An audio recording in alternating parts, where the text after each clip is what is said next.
All right, welcome back. Today we're going to be talking about angles and their measures. So previously, if you've seen the other videos, we've talked about the basics of geometry, the undefined terms. We've also talked about segments and kind of what that means. We've talked about rays and planes and lines. And today we're going to start putting some of those basic figures together to form other things. So we're going to be talking about angles and their measures. This is section 1.3. Okay, so here we go. Now, a little bit of vocab, background information. Angle. An angle technically consists of two different rays with the same initial point. Well, because they share that same initial point, what we're going to say is this. We're going to say that here is that point. Here's that initial point that both of those rays come from. Okay? And so what that tells us is this. We're going to say that this initial point that they share is R. And one of the rays is going to be ray RS. Okay? So we have ray, remember we're putting the little symbol above it, RS, to tell us that that's a ray. It starts from the initial point R and goes through S. So that's one of the rays. The other ray is going to be RT. Little ray RT.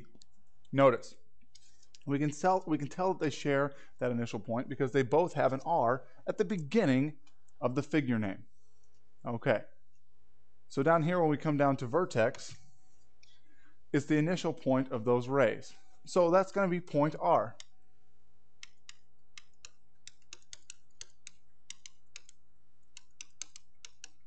R is the vertex.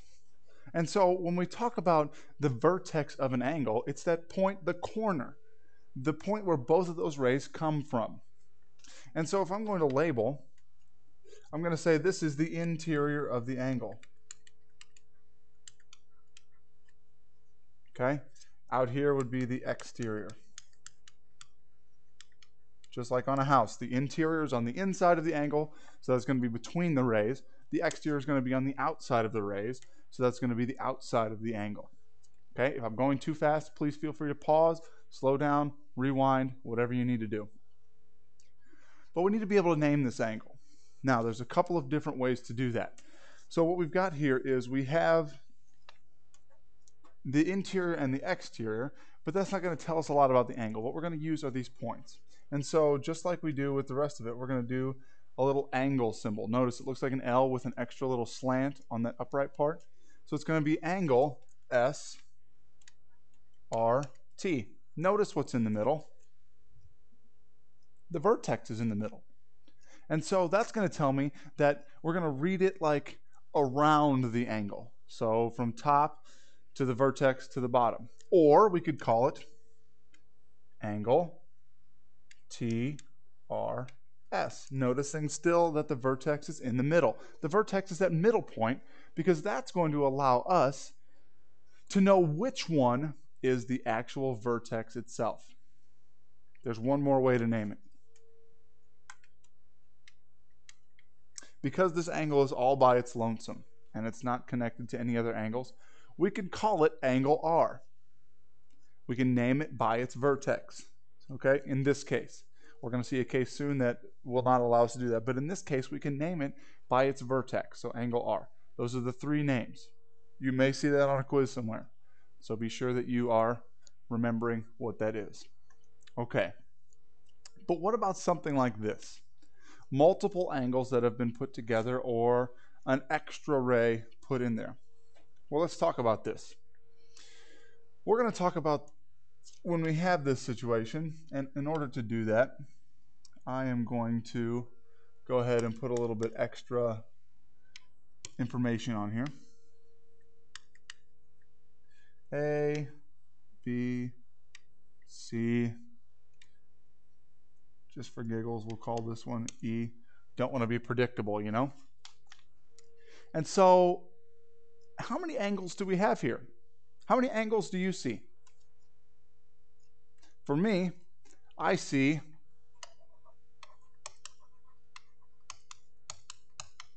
3 angles. Let's see if we can name those 3 angles. Well, one of them is the biggest angle. Angle A B, C. Okay, it goes from the top to the vertex to the very bottom. Is there another way to name that angle though? Sure there is. We could name it angle C, B, A, right? So we can go from top to bottom or bottom to top. We have two different ways of naming that one. Let's look at another one of the angles. To me, I also see this little top angle. I'm going to call it angle A, B, E. Okay? I could also name that one another way, couldn't I? I could name it angle E, B, A. Going from bottom to top now. Is there another way to name that angle? Not right now. But there's a third angle. Angle E, B, C. But I could also name it angle C, B, E. Okay, so we've got three separate angles here, three separate names. What about this? What do you think? If I call it angle B, would that be clear enough to know what I'm talking about? Am I talking about the biggest angle? Or am I talking about one of those two small angles?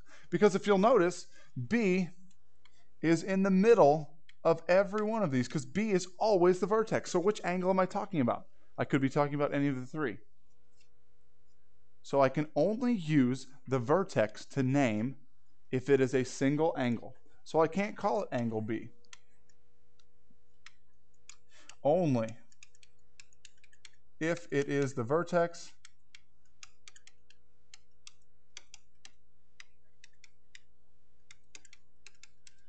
of a single angle. Let's look at one more thing. If I could put another little piece of information on here, sometimes what they will try to do is they'll try to help us out and they'll use numbers instead. And so what they might do is they might put a little number 1 in here. And they might put another number 2 in there. And so angle ABE or angle EBA could also be called angle 1 because the little number 1 is denoting it. But angle EBC could also be called angle 2. So now they have 3 names because they have that little number in there. Okay, so sometimes you'll see that, and it's just a way of helping us talk about the angles more effectively. Okay? Now, let's look at this. When a surveyor, you may have seen them on the side of the highway with a tripod, kind of pointing out over the highway, trying to check to see the coordinates of things and see if they're level and check distances and things like that.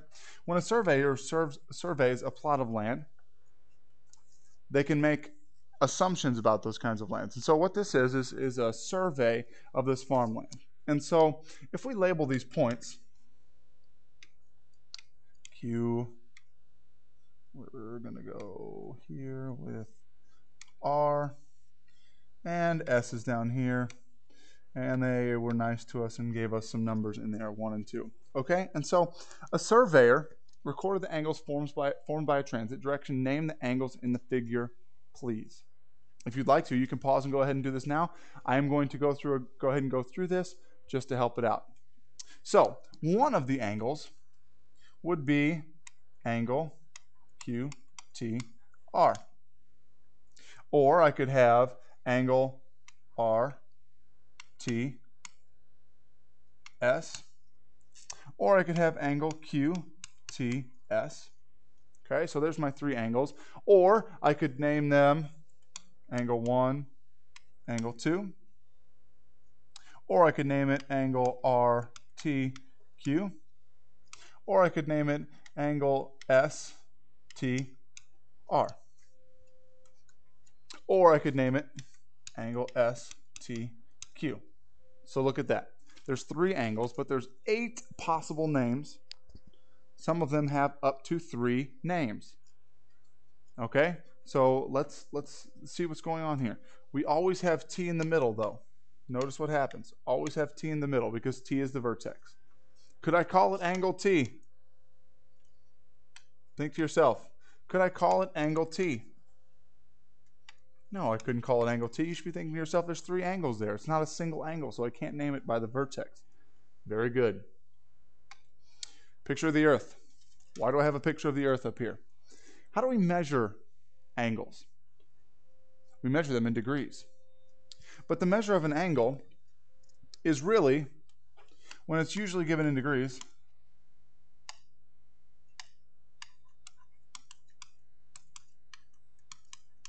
given in degrees, and you know that the degree symbol is that little circle or that little O looking thing that they put at the top by a number. What is a degree? Well, let's think about this for a minute. Think about common things that are measured in degrees. Temperature is measured in degrees. But in math, we're going to talk about degrees being part of a circle. So I put the earth up here just for reference purposes. Okay? Degree. There's 360 degrees in a circle. Okay, 360 degrees in a circle. So when a snowboarder goes down and does a 360 degree turn, they turn all the way around. So 1 degree is 1/360th of a circle. Okay, so 1/360th of a circle is a degree. That leads us into our next postulate. Now recall. Postulate. This should be not 3, but it should be 1-3-1. Remembering, of course, that's for chapter 1, section 3, first postulate of the section. It's called the protractor postulate. There's a lot of words up here, so if you need to, go ahead and pause and write those down, and I'm going to go through exactly what it means right now. Given line AB and point O on AB, all rays that can be drawn from O can be put into a 1-to-1 correspondence with the numbers 0 to 180. Correspondence. That kind of sounds like the ruler postulate, doesn't it? But let's look. If I go ahead and label this, what I'm going to do is I'm going to put A somewhere out here. Okay? And this O is going to go at the middle. And this will be B. So I have line AB, and point O is on AB. All rays that can be drawn from O can be put into a 1-to-1 correspondence with the numbers 0 to 180. Let's look at what this looks like. If I draw a ray coming from O, let's just say, for example, if C is up here, and I drew a line through C, I'm going to use my line tool here to draw a line from O to C, okay? And so what I've got here now is a ray, right?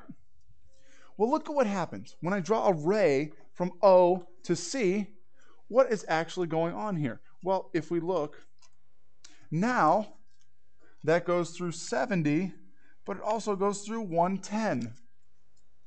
If I were going to open up this angle right here, that's going to be a 70-degree angle. Notice how it's acute. It's less than 90. I know it's not the 110-degree angle because I know that it's less than 90 because 90 is straight up and down. Okay? But if I open up the angle this way, it's going to be 110 degrees. And so see what happens. I put it in correspondence with the numbers 0 to 180. No matter which way I open it, angle AOC, so AOC is 110 degrees. And angle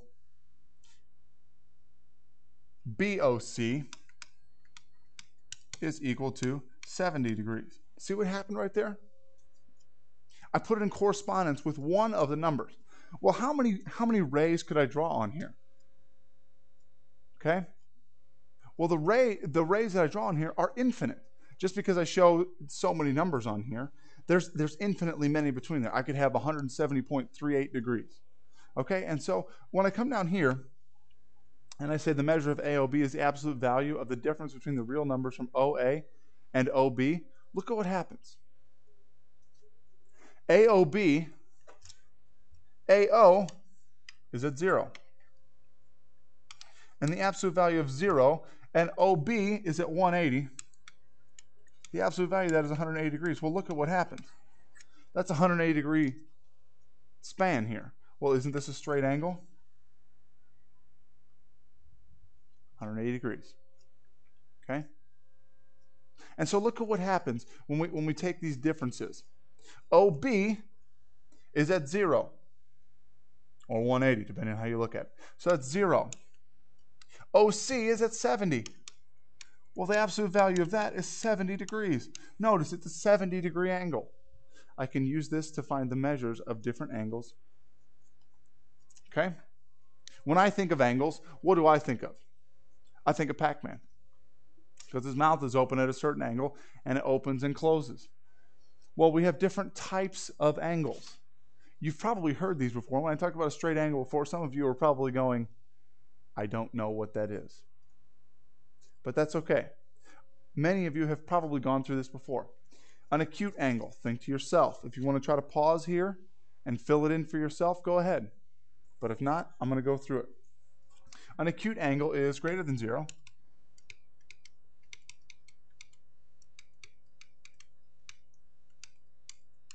But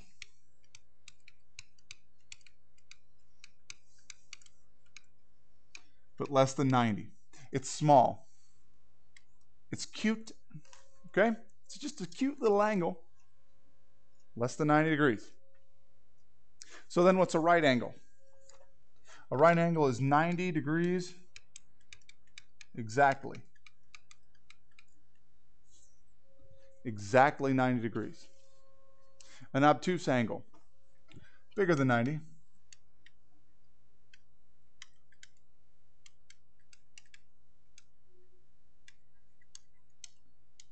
But smaller or less than 180. Okay, so bigger than 90, less than 180. A straight angle is 180 degrees exactly. Okay, so these are the 4 angle types that we're going to talk about in geometry. We're basing everything on 180 because, well, that's just a surprise. We're going to come back to that later. Not today, not tomorrow, but later. Okay, so this is what we're dealing with right now. So let's see. Classifying angles. How do we classify angles? Well, we have to figure out how many degrees are in each of them. Okay, so we're going to find the measure of each angle, then classify each as acute, right, or obtuse. Let's look at AOD. A-O-D. Well, if this is at 0, we're going to open up this way. Okay, and notice they're getting bigger right here, so it's 10, 20, 30, 40, 50. Go all the way around. Well, it looks to me like it's 165. That's obtuse. Okay, that's obtuse. 165 degrees, greater than 90, less than 180. COD. C-O-D. A little bit tougher here, but let's look. If we put this at, let's say, 75, and if we're counting on the inside, we're going to have D is still at 165. Well, 75 minus 165, that's going to be 90. Or negative 90. We're going to take the absolute value of that, so that's 90 degrees. So that's a right angle. Okay? BOA. B-O-A. Well, A is at 0. And B is at 45. Absolute value of that, so that's going to be 45. That's acute. Okay? DOB. D-O-B. Well, B is at 45, so we're going to say this is 45 minus 165.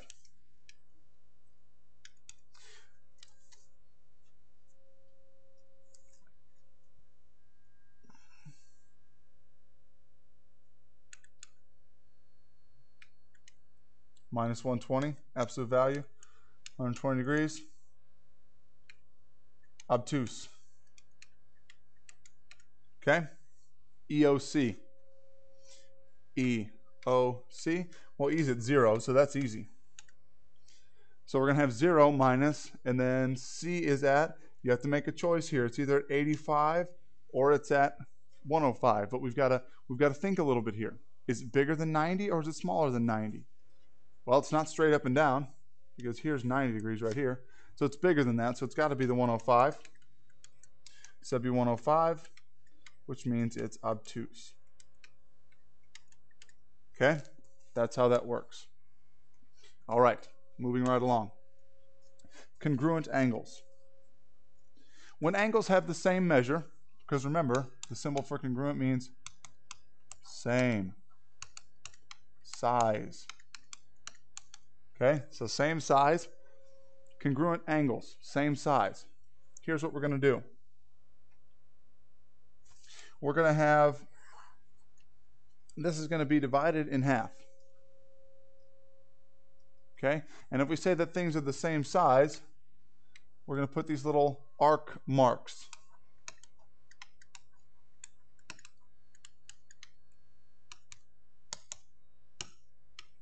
And those show that angles are the same.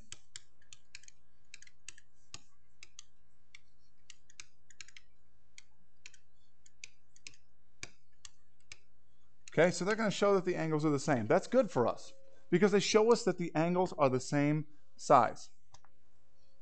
Okay?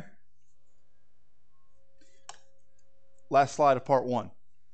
If S is in the interior of angle PQR, so S is on the interior of PQR. So here's PQR, S is on the inside. That's good.